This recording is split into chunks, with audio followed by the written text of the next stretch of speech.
Continuamos con esta serie titulada sobre los misterios de Dios. Todos los cristianos sabemos que cuando Cristo enseñó sus parábolas, Él comenzó a predicarles un lenguaje muy simple, muy sencillo, pues como la primera parábola que dio en Mateo 13 del sembrador. Y el sembrador salió a sembrar y sembró la semilla, una cayó en espinas, otra cayó en las rocas, otra no tenía raíz y otra cayó en buena tierra. Y vemos a través de esta parábola, de esta enseñanza del maestro de los maestros, que detrás de estas enseñanzas se escondían misterios. Misterios que la gente común y corriente no entendía ni tampoco entiende casi 2000 años después.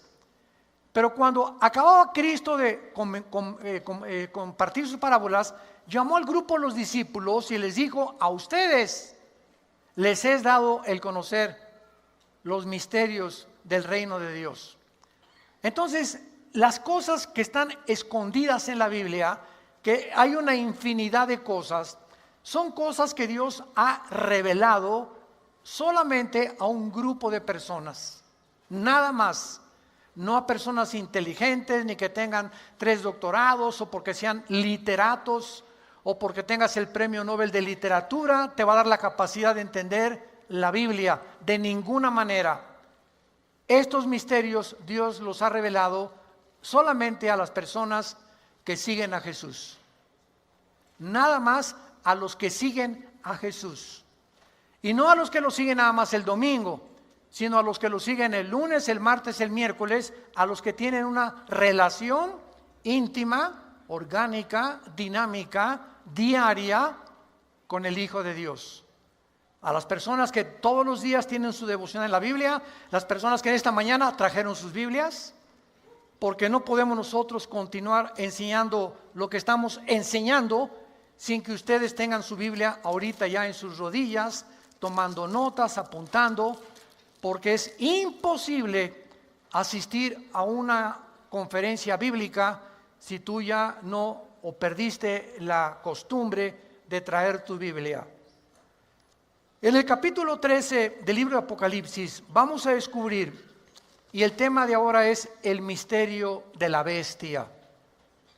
En la conferencia anterior analizamos el misterio de la ramera, de Babilonia, de qué forma hay un sistema religioso a través de todos los siglos, desde el capítulo 10 del Génesis con Babel, que Nimrod, el primer rebelde, fundó, hasta que culmine la historia con la segunda venida de Jesucristo. Entonces, hemos visto en la conferencia anterior de qué forma las religiones y los sistemas políticos están sincronizados, se llama sincretismo, se han mezclado el uno con el otro, porque el uno con el otro tienen necesidades de ello. Entonces, a través de la historia, el poder político necesita el poder religioso, porque si en una nación predomina el hinduismo, en otra el catolicismo, o en otra el cristianismo, en otra, etcétera, etcétera, el gobierno político no puede tener votos de personas o de gobernantes que el pueblo sepa que no simpatizan con la religión popular. Entonces, esta mezcla entre el poder político y el poder religioso se va a ver culminado cuando en los próximos años o meses se levante 2 líderes en el mundo profetizados en la Biblia. Uno se llama el falso profeta. Se va a levantar un hombre con señales y milagros religiosamente, que la gente va a creer que realmente él es una persona ungida. Otros van a creer hasta que es el Mesías. Y al mismo tiempo se va a levantar otro líder político, económico y militar llamado la bestia, que la Biblia denomina el anticristo. Entonces, estos 2 líderes van a surgir en los próximos meses o años en el mundo, y el líder religioso va a reunir a todas las religiones del mundo en una sola.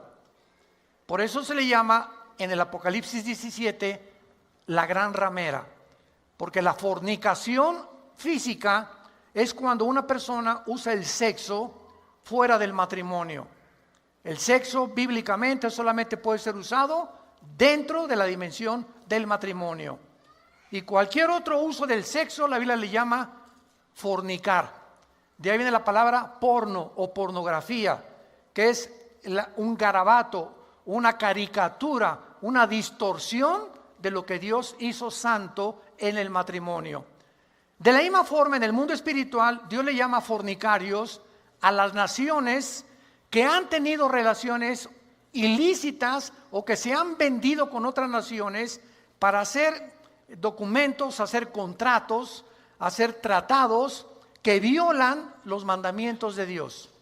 Y a Israel, ¿verdad? En varios pasajes de Isaías, de Jeremías, le dice Dios: prostituta, te fornicaste, te fuiste con Siria, te fuiste con Irak, te fuiste con Jordania y te olvidaste de tu Dios. Entonces esta es la razón por la cual la Biblia en Apocalipsis 17 le llama la gran ramera a este sistema religioso. Pero ahora vamos a abordar en el capítulo 13, vamos a leer rápidamente y nos pasamos al capítulo 17 de Apocalipsis. Por eso necesitas una Biblia ahorita en tus rodillas. Si no, te vas a quedar ahora sí que en Babel. Y ya vimos que Babel significa confusión. Entonces, todas las religiones, desde Adán hasta nuestros días, porque Caín fue el padre de las religiones, son todos los sistemas que el ser humano ha desarrollado sin tomar en cuenta a Dios. Son los sistemas que el ser humano ha inventado para de alguna manera unirse con alguien o con algo, con una deidad. Los aztecas, por ejemplo, en México, le sacaban el corazón a las víctimas y se lo ofrecían ¿a quién? A los dioses. En la mitología griega existe Zeus y existe Hércules, los dioses de la mitología griega que ellos inventaron y que suponían que así tenían que ser los dioses. Los hindúes tienen, que es la religión más antigua de la humanidad del hinduismo, tienen millones de dioses, aparte de Brahma, Vishnu y Shiva. Así que cada religión tiene un invento, una forma no bíblica, ideada de acuerdo a su mentalidad, para poder hacer un dios o dioses de acuerdo a como nosotros pensamos que esos dioses o ese Dios debe de ser. Por eso cuando una persona te dice es que el Dios de la Biblia no me gusta, es porque esa persona quiere un Dios formado de acuerdo a su mentalidad que pueda simpatizar con lo que está haciendo. Y cuando vemos al Dios de la Biblia que condena el pecado y que nos dio a su Hijo y que quiere vivir con nosotros, es cuando la gente comienza a encontrar el camino de la verdad. En Apocalipsis capítulo 13 dice el Espíritu Santo revelado a Juan el apóstol hace 2000 años: me paré sobre la arena del mar y vi subir del mar una bestia que tenía 7 cabezas y 10 cuernos, y en sus cuernos 10 diademas, y sobre sus cabezas un nombre blasfemo. Y la bestia que vi era semejante a un leopardo, sus pies como de oso y su boca como de león, y el dragón le dio su poder, su trono y grande autoridad. Muy bien, Juan se encuentra exiliado por el emperador Vespasiano en una isla llamada Patmos, que está junto al mar Egeo, casi al lado occidental de Grecia. Y dice Juan, cuando él dice me paré sobre la arena del mar, sabemos que es el mar Mediterráneo. Entonces, la primera clave que se nos da ahorita inmediatamente, ¿de dónde surgirá el anticristo? Porque es lo que queremos desarrollar y descubrir en esta o la próxima conferencia, es de qué área geográfica el anticristo va a surgir. ¿De Inglaterra, España, Italia, o Irak, o Siria, o México, o Tlalnepantla? ¿Verdad? Y la Biblia es muy clara, como lo vamos a ver, la región geográfica donde surgirá. lo primero que sabemos es que esta bestia que Juan ve surgir del mar Mediterráneo es el anticristo, como vamos a ver. Sabemos entonces que el anticristo va a surgir del área del Mediterráneo. Es el primer indicio que tenemos bíblico para no estar confundidos ni estar especulando que es el príncipe de España y que es el Papa y que es el presidente Obama, etcétera, etcétera, y tantas tonterías que ruedan por las redes sociales. Número 2, esta bestia es descrita precisamente con un nombre que no le corresponde a ningún animal. Y lo vamos a ver por qué. En el libro de Daniel, capítulo 2 y capítulo 7, se describen los 4 imperios mundiales desde hace 2600 años, desde Babilonia hasta la venida de Jesucristo. Y en el capítulo 2 de Daniel se describen estos imperios a través de una estatua que el rey Nabucodonosor vio en una visión, en un sueño. Y en la cabeza tenía oro, en los brazos y el pecho los tenía de plata, el vientre de bronce, las 2 piernas de hierro y los dedos de los pies mezclados entre el hierro y el barro. Entonces el rey Nabucodonosor pues le mandó a los astrólogos, a los brujos, como toda la mayor parte de los reyes que consultan a la brujería y se hacen limpias, etcétera, etcétera, que le interpretaran el sueño. Pues no pudieron. Entonces Daniel, que estaba trabajando en Babilonia, exiliado como judío, le pidió a Dios que le revelara el sueño y Dios se lo reveló. Y entonces Daniel se acercó con el rey Nabucodonosor y le dijo: Rey, Dios me ha revelado el sueño que tú has tenido y la cabeza de oro representa a Babilonia. Eres tú ese rey. Y sabemos por la historia que Babilonia fue ese imperio que surgió en la historia precisamente hace 2600 años, que fue cuando se escribió el libro de Daniel. Le dice Daniel al rey: y a continuación vendrá otro imperio inferior al tuyo. Vean ustedes el deterioro de los metales: oro, plata, bronce, hierro mezclado con barro. En otras palabras, en este cuadro de la estatua, Dios nos muestra que los gobiernos del mundo cada vez se van a deteriorar más y más y más y más, como lo estamos contemplando en pleno siglo XXI. Ahorita el siglo XXI en el cual tú y yo vivimos, somos testigos que en 1917 comenzó el primer sistema o la ideología que postuló Carlos Marx y Federico Engels en el libro del Capital, y que Lenin en 1917 en la revolución bolchevique llevó a cabo o a la práctica lo que se llama el comunismo. El comunismo surgió el siglo pasado en 1917 y terminó en 1989. Cuando terminó el comunismo, ¿verdad? Fue una ideología que por su causa y sus principios y sus preceptos murieron a través de Mao Zedong, a través de Hussein, a través de todos los dictadores de José Stalin, más de 50 millones de personas. Cuando Mikhail Gorbachev fue con el Papa Juan Pablo II al Vaticano en 1990 y mandó un mensaje al mundo diciendo: quiero confesarles que el comunismo fracasó como sistema ideológico de gobierno. Y dijo Gorbachev en su libro La Perestroika, él escribió para continuar describiendo las fallas terribles del comunismo contra la sociedad. Y Gorbachev dijo: el comunismo fracasó porque sacamos a Dios de Rusia. Número 1. Número 2, porque nos aislamos del capitalismo. Estamos en un mundo donde estamos tan unidos a través del internet y de tantas cosas que una nación no puede ya independizarse de otra, porque lo que afecta a una nación le afecta a su vecina o le afecta a la otra nación. Estamos completamente unidos como nunca en la historia, en la que estamos viendo que estos sistemas de gobierno, uno uno a otro siguen fracasando. Muy bien. Después de la Segunda Guerra Mundial surgió la democracia, aunque ya el sistema romano, los senadores en Roma, la habían establecido.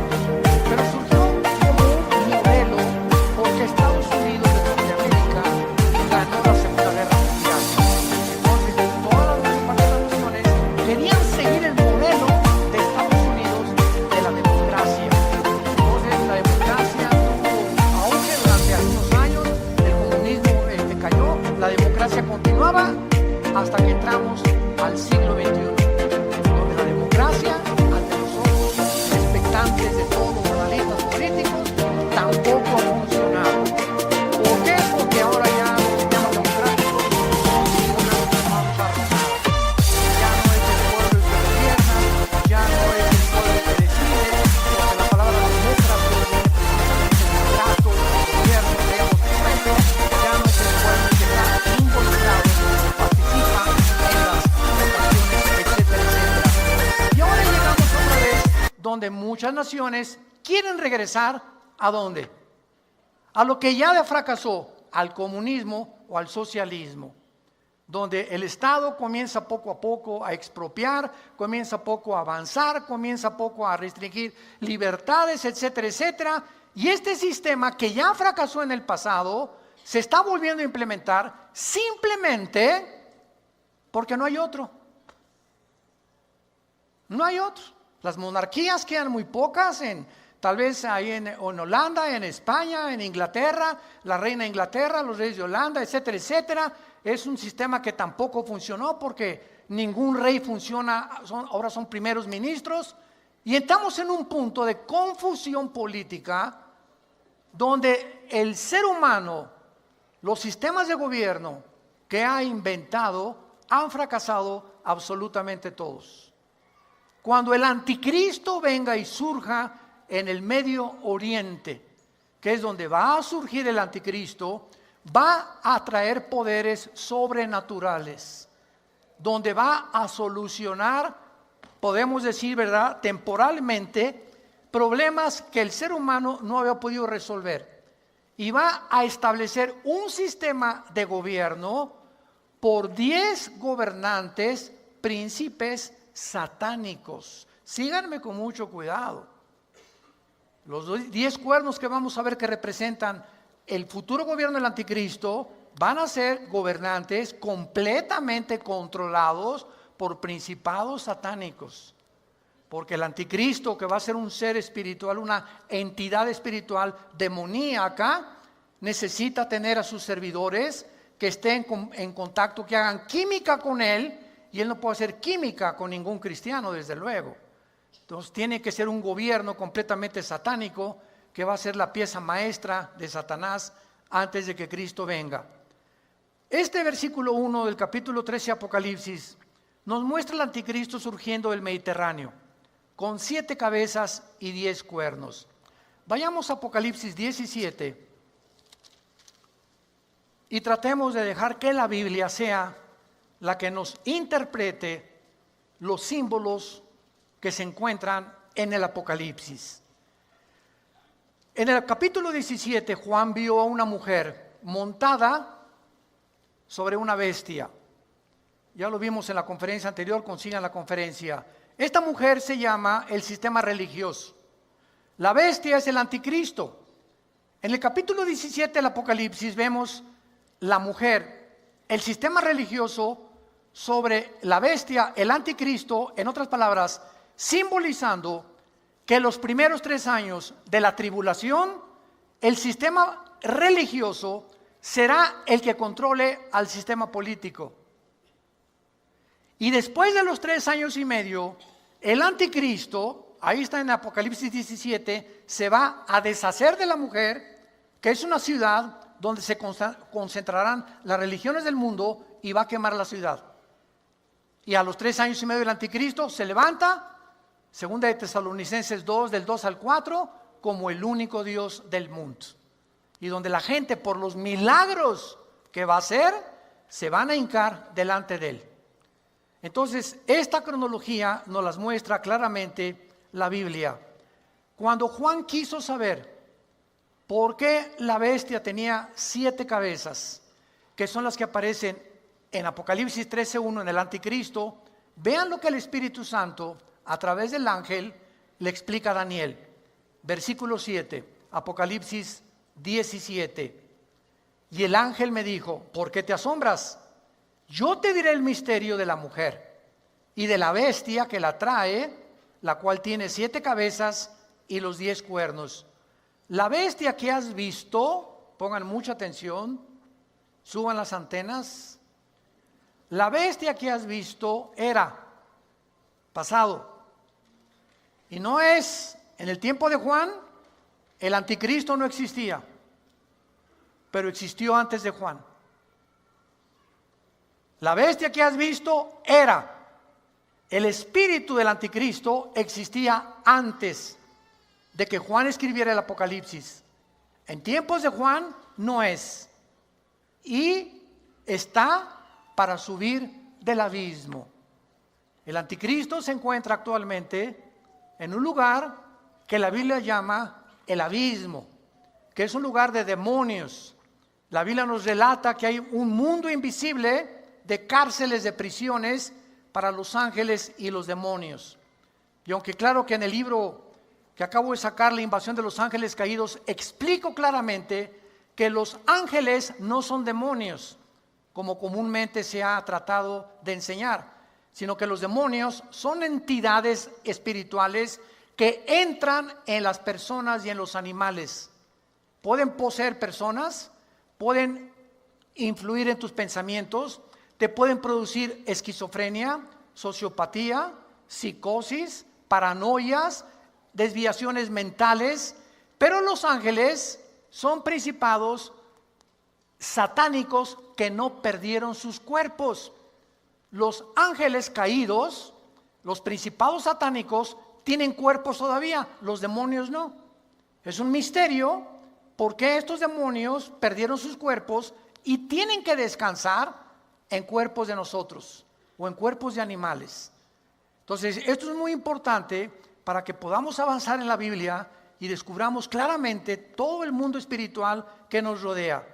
Entonces, el anticristo se encuentra actualmente en el abismo y va a surgir cuando venga este tiempo cronológicamente determinado y anticipado conocimiento de Dios. Porque Dios es el soberano del universo y Él tiene el control de todos los eventos que puedan pasar en el pasado, presente y futuro. La bestia está para subir del abismo e ir a perdición. Y los moradores de la tierra, aquellos cuyos nombres no están escritos desde la fundación del mundo en el libro de la vida, se asombrarán viendo a la bestia que era y no es y será. Versículo 9. Esto para la mente que tenga sabiduría.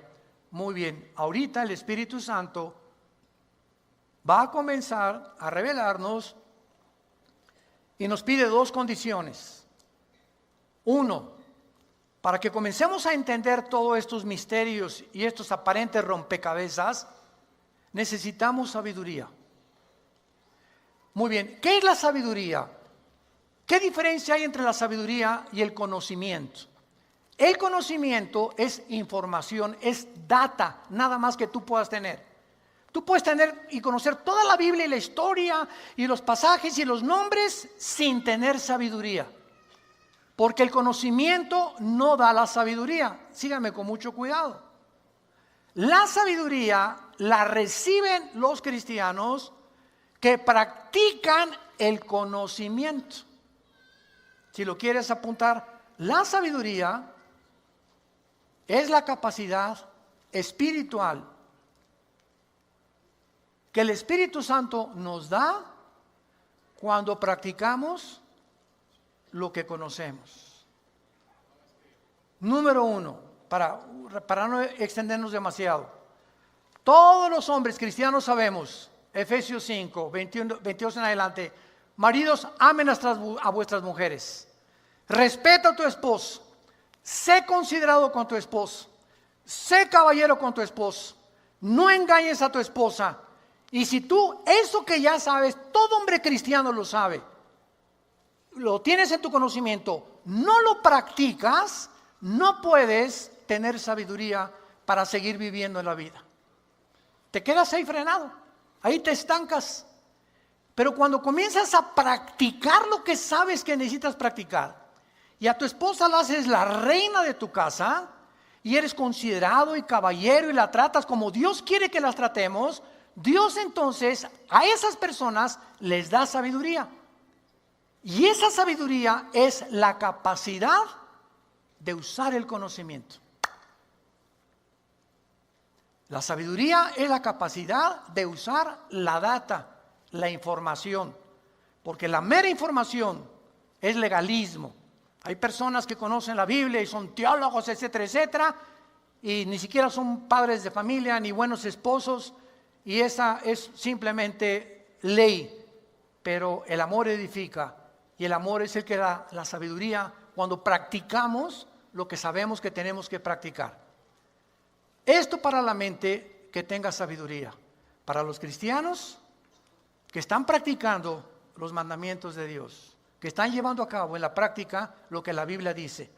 Para ellos va lo siguiente: las 7 cabezas, versículo 9, son 7 montes sobre los cuales se sienta la mujer, y son 7 reyes.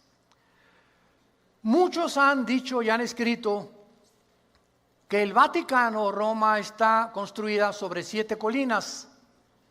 Y aquí no dice colinas. En el original griego, la palabra que aparece como monte no es para la palabra colina. En el griego la palabra para colina es una y para monte es otra. Entonces, aunque parezca que hay una similaridad entre que realmente el Vaticano o Roma está construida sobre 7 colinas, vean lo que dice el versículo 10, para que no nos quede duda, son 7 reyes. Muy bien, entonces los montes, ¿qué significan? Vamos rápidamente a Isaías capítulo 2. Isaías capítulo 2. Y vamos a comenzar a ver rápidamente que los montes en la Biblia siempre significan o describen naciones, o poderes, o gobiernos, o imperios. Dice Isaías 2, hablando cuando ya estemos con Cristo en Jerusalén. Versículo 2 y 3. Isaías 2, 2 y 3. Acontecerá, ¿cuándo? En lo postrero de los tiempos, o sea, al final de la historia humana, que será confirmado el monte de la casa de Jehová como cabeza de todos los montes. Esto no puede ser literal, ¿verdad? Porque los montes no tienen ninguna autoridad. ¿Qué está dándonos a entender aquí el Espíritu Santo? Que el monte de la casa de Jehová será Jerusalén, la nación de Israel. Y todas las demás naciones alrededor, dice la Biblia, van a servir y a ir a Israel a postrarse delante del Hijo de Dios. Está hablando del reino milenial. Y será exaltado sobre los collados y correrán a él todas las naciones. Y muchos pueblos vendrán y dirán: vengan, subamos al monte de Jehová, a la casa del Dios de Jacob, y nos enseñará sus caminos y caminaremos con sus sendas, porque de Sión saldrá la ley, Sión es Israel, y de Jerusalén la palabra de Jehová. Veamos otro ejemplo más adelante acerca de estos montes que la Biblia nos muestra que son realmente naciones. Isaías capítulo 51, dice la Biblia, Isaías capítulo 51.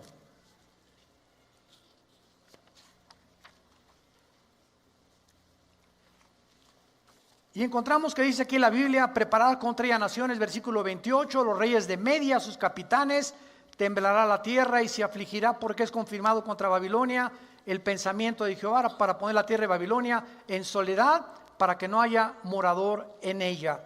Versículo 34, me devoró, me desmenuzó Nabucodonosor, rey de Babilonia, y me dejó como vaso vacío, me tragó como dragón. llenó su vientre de mis delicadezas y me echó fuera. Esto nos habla, sin ningún duda ni especulación, que cuando la Biblia en Apocalipsis habla de 7 cabezas, son 7 reyes, 7 gobernantes. Nunca se puede dividir a un rey de su gobierno, porque si es un imperio tiene que tener un rey, y si es un rey tiene que tener súbditos. ¿Quiénes son estas 7 cabezas que se realizan bajo el control de la bestia, que es el anticristo? Que finalmente es realmente Satanás el que le da el poder al anticristo. Bueno, de acuerdo a la historia, los que quieran apuntar, han habido 7 imperios en la Biblia que han sido hostiles contra el programa de Dios. 7 imperios que han perseguido a Israel. 7 imperios en la historia que han tratado de gobernar el mundo y que se manifestaron por su crueldad, por tantas cosas tan sanguinarias que hicieron contra el pueblo de Dios. Número 1, Asiria. 2, Egipto. Por 400 años torturó al pueblo de Dios. En tercer lugar, Babilonia bajo el rey Nabucodonosor, que se encuentra en el libro de Daniel capítulo 2 en adelante. De Babilonia siguieron los medos y los persas. Número 4, cuando se unió Irán, que es Persia, en 1935 le cambió el nombre Persia a Irán, se unieron con los medos. Y en quinto lugar, los griegos, con Alejandro el Magno. Estos 5 imperios, la historia nos da testimonio de que la Biblia profetizó cronológicamente el surgimiento de cada uno de estos imperios, y que todos los imperios del pasado, sin excepción, han sido controlados por Satanás y por sus principados demoníacos. Ahora muy bien, entonces vamos a repetir: Asiria, Egipto, Babilonia, Medo-Persia, Grecia y el sexto, Roma. Vamos rápidamente a Apocalipsis 17. Están aprendiendo, ¿verdad? Más les vale. ¿Ya ven por qué hay que traer la Biblia? Porque muchos todavía están en Babel.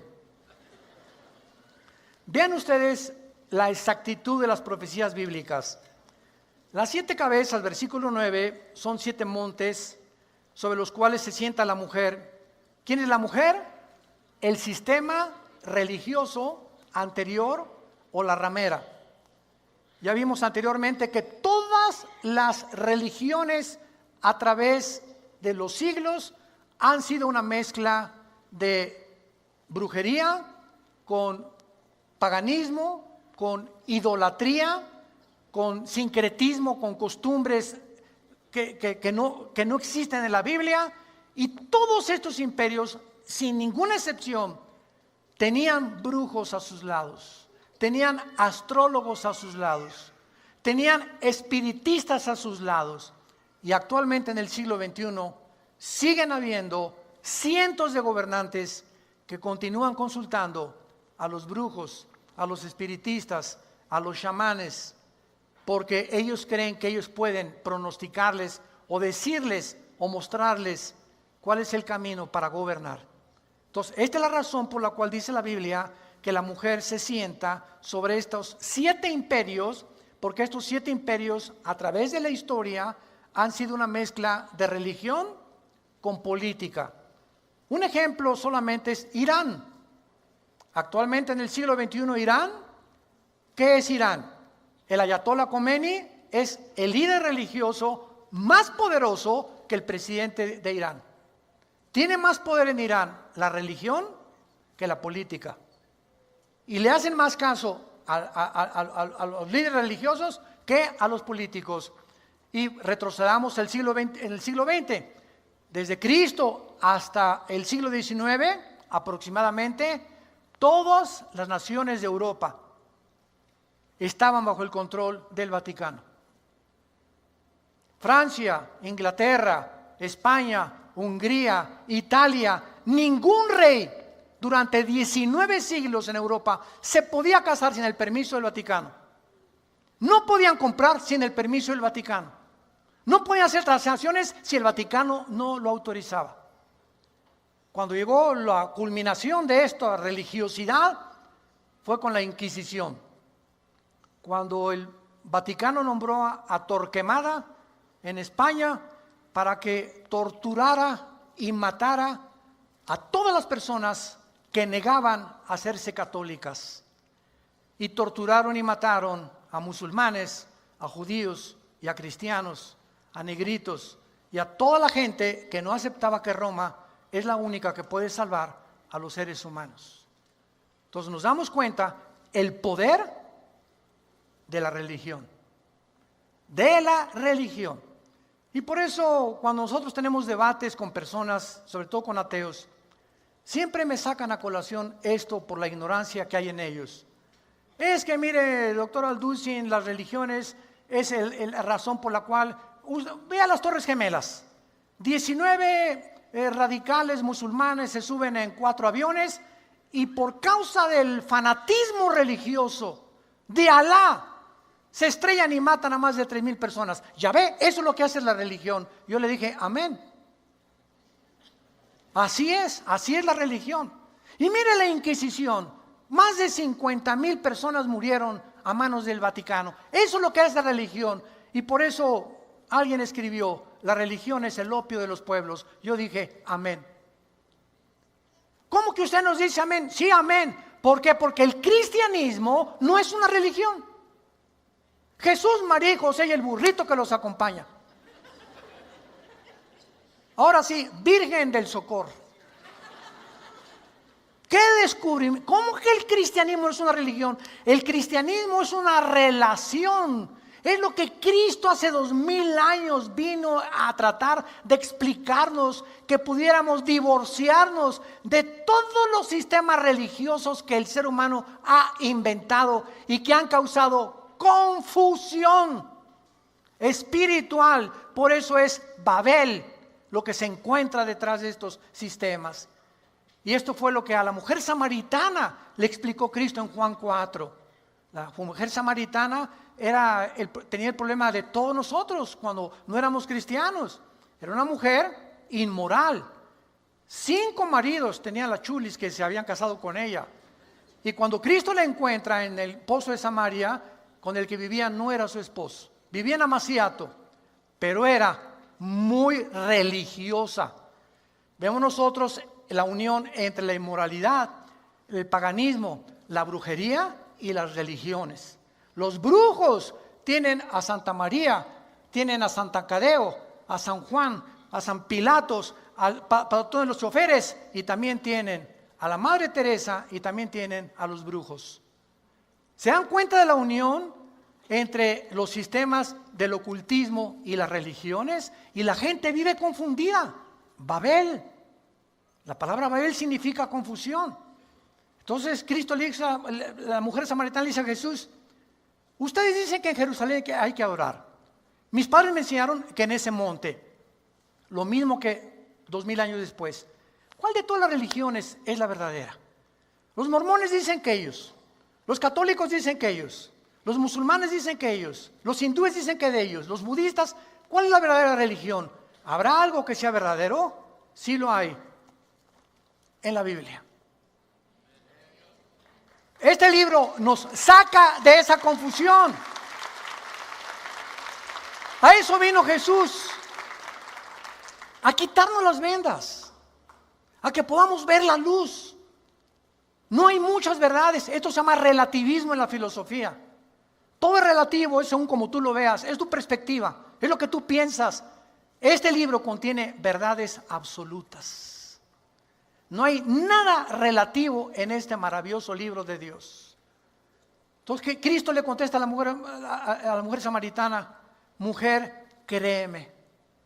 Esta es la respuesta. No le creas a ninguna religión. Créele a Jesús. Cuando tú comiences a poner tu confianza en Jesucristo, no en las religiones que hemos heredado todos, Unos nacimos musulmanes, otros católicos, otros, todos hemos heredado alguna religión. Pero llega el momento en que tenemos la responsabilidad de poder encontrar la verdad. Si tu alma anhela conocer y tiene hambre del poder y la verdad de Dios, y cuando comienzas a leer la Biblia y comienzas a creer lo que Jesús dice, nos descubrimos que no es la religión la que vino a salvar. Cristo no vino a traer más de las miles de religiones que existen. Cristo vino a traernos la forma en la que podemos reconectarnos con el único Dios y vivo verdadero, con su Padre. Y cuando tú encuentras a Jesucristo, porque Él vino a revelar al Padre, Él entra a tu vida y Él se manifiesta en tu vida y comienzas a tener entendimiento de conocer a ese Padre, a ese Dios, que todos los que siguen las religiones lo están buscando equivocadamente. Porque el cristianismo no es una religión, apúntalo, es una relación personal, viva, orgánica, dinámica, con un hombre que fue muerto, fue crucificado, fue enterrado y resucitó a los 3 días. Se llama Jesucristo. Él es el camino, Él es la verdad, Él es la vida.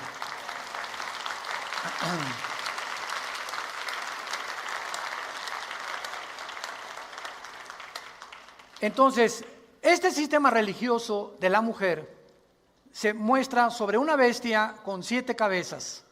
O sea, el poder religioso es el poder más grande, esto es increíble, camuflajeado que usa Satanás contra los seres humanos. Porque cuando alguien dice, tengo una religión, ya no se siente tan malo como un ateo, por ejemplo, ¿no? Entonces, muchos ateos son ateos como Carlos Darwin. Si Carlos Darwin hubiera tenido el conocimiento del ADN, que se descubrió en 1954, Carlos Darwin nunca se hubiera atrevido a postular que somos el resultado de una evolución fortuita y accidental. Si Carlos Darwin hubiera tenido ese conocimiento, no se hubiera atrevido a hacerlo. Y si la mayor parte de los ateos supieran, y a través de los mensajes que mandamos al mundo entero, que hay que divorciar el cristianismo de las religiones, comienzan a comprender que no es el opio de los pueblos, porque el cristianismo es una verdad, que es una relación y no tiene nada de religión. Y si quieres apuntarlo, la palabra religión, en su etimología, viene de volver a, ligos. Religión es volver a ligarse. Una persona religiosa está tratando de volver a ligarse, a unirse con Dios. ¿A través de qué? ¿De sacrificios? ¿A través de buenas obras? ¿A través de dar dinero a los ancianos, a los heridos? Y tratar de poder ser de una forma, ante los ojos del mundo, ¿verdad? Anfitrión de muchas reuniones donde se levanta dinero para causas filarmónicas, etcétera, etcétera, y causas comunes que la gente necesita. Esa es la religión. Vamos a hacer un maratón para los niños, para esto y el otro, y en todo esto es altruismo nada más. Pero es para limpiarse la conciencia, para poder entender de que es muy diferente lo que Cristo nos vino a enseñar. Regresamos a Apocalipsis 13 y vemos que el anticristo tiene 7 cabezas. O sea, estos 7 imperios, Asiria, Babilonia, Egipto, Medo-Persia, Grecia y Roma, han estado bajo el poder de Satanás, del dragón. Y cuando nos brincamos al capítulo 17, encontramos que dice el versículo 10, son 7 reyes, ya los vimos. 5 de ellos han caído. Cuando Juan escribió esto, 5 imperios hace 2000 años habían caído. A ver, ahí va: Asiria, Egipto, Babilonia, Medo-Persia y Grecia. Uno es Roma, es el 6º. Cuando Juan escribió esto, un imperio estaba vivo, que era el imperio bajo el cual Juan el apóstol vivía. Uno es El otro aún no ha venido, el séptimo. ¿Cuál será el séptimo imperio?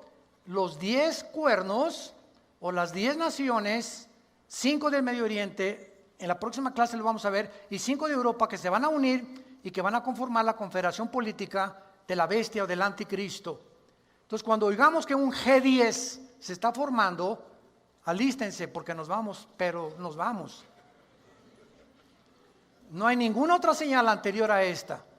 Entonces, cuando estos 10 reyes conformen su poder, van a gobernar Europa y el Medio Oriente, y de entre ellos, Daniel 7, de entre ellos surge un cuerno pequeño, otro nombre para el anticristo. El anticristo sería el 11º, pero dice Daniel 7 que va a derribar de los 10 a 3 y van a quedar 7. ¿Y qué dice ahí? El versículo 10, y cuando venga es necesario que dure breve tiempo, la bestia que era y que no es también.